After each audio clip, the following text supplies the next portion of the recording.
Welcome to the Melting Pot. This is Dr. Gerald Peck, a 1900s expert, and my name is Alex Meyer, a 2014 political expert.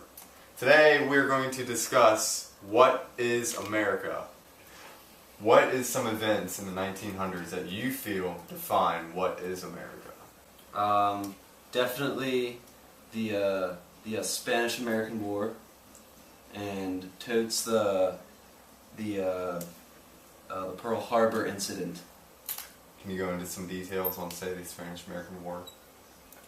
Well, the Spanish-American War was when Spain had complete control over Cuba and the Philippines, but Spain was restricting their freedoms, and they were basically dictating whatever Cuba in particular did, and so the United States decided to intervene and fight the war against the Spanish and eventually push them out of Cuba. So would you consider this a good or a bad Oh thing? yes, it was a good thing. The outcomes were the world had the better view on the United States. They thought that they were more like a world power, sort of. They had more respect for them. And also, before this time, we were very isolationists, and we were moving towards more imperialistic views. And then, yeah, it just began like the era of U.S. getting involved in foreign affairs. Okay. Well, that Yes. can closely be compared to the Afghanistan war that we've been in since 9/11. And even though we started with the same intentions we did in the Spanish-American War, it turned into something that we were just flushing all of our money to, and we didn't establish a goal for the war. We helped them establish a new leader, but then we kept on fighting a war that we probably should have pulled out before that. So, in the past, the idea of establishing democracy in other nations worked, but now in the present, we've kind of strayed away from that, and we've just gone to showing the world our power, and I don't think that is the true idea of what America was founded on.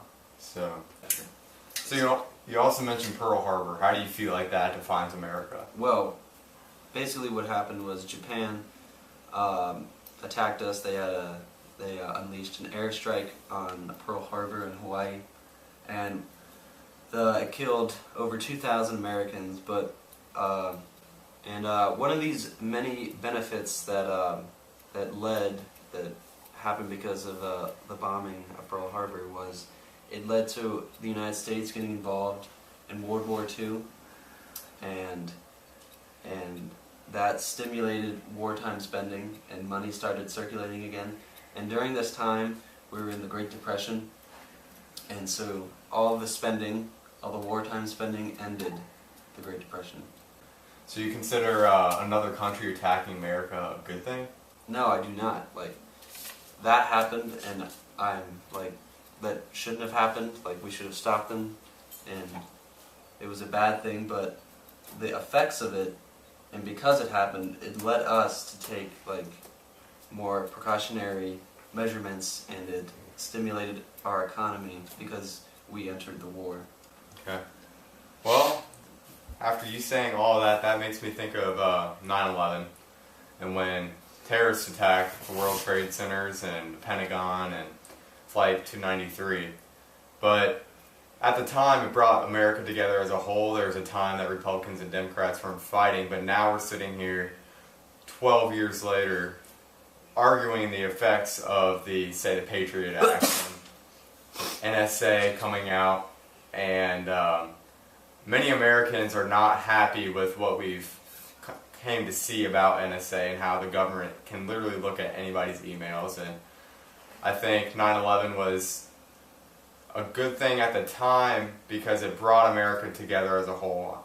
But now that we're looking at it later in the Patriot Act, I do not think that it is really reflecting our nation's values that we established in the beginning. So, with all these events being said, what do you feel like is the definition of what is America? Well, one thing that sticks in my mind is a quote from Harry Truman, one of our presidents in history. Anyway, it is America was not built on fear.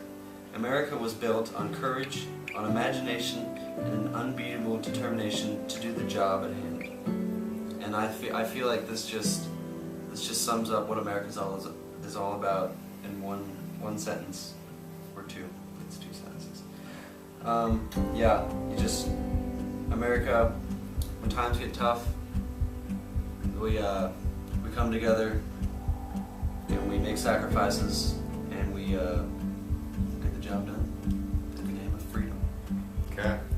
Well, my opinion on America is summed up by a rather lengthy quote by anonymous author. We used to be the greatest country in the world. We stood up for what was right. We passed laws for moral reasons. We waged wars on poverty, not on poor people. We sacrificed, we cared about our neighbors. We put our money where our mouths were, and we never beat on our chest. We built great things, explored the universe. We reached out for the stars. We aspired to be men. We didn't identify ourselves by who we voted for in the last election. We were able to do all these things because we were informed by the men who revered. The first step to solving a problem is realizing we have one. We aren't the greatest country in the world anymore. I feel like this quote sums up what is America and how we've changed since the moment we signed the Declaration of Independence to now. We signed it on the idea of freedom for all people, but we are surrounded by the idea of we need to look into everyone's emails and personal lives because it's for the good of our country. Not everyone agrees with what our president is doing, and we have people arguing with the president. We have bigger issues at stake, such as abortion and how our education system can be seen as flawed. And I think it's just America has changed since the beginning, and I think it's time that we realize the change and we need to start back on the right foot and be back as the greatest country in the world. So, well, I don't necessarily agree. You don't necessarily agree with me, but that is our views on America. You're allowed to do that in America. Yes. So, Hashtag America.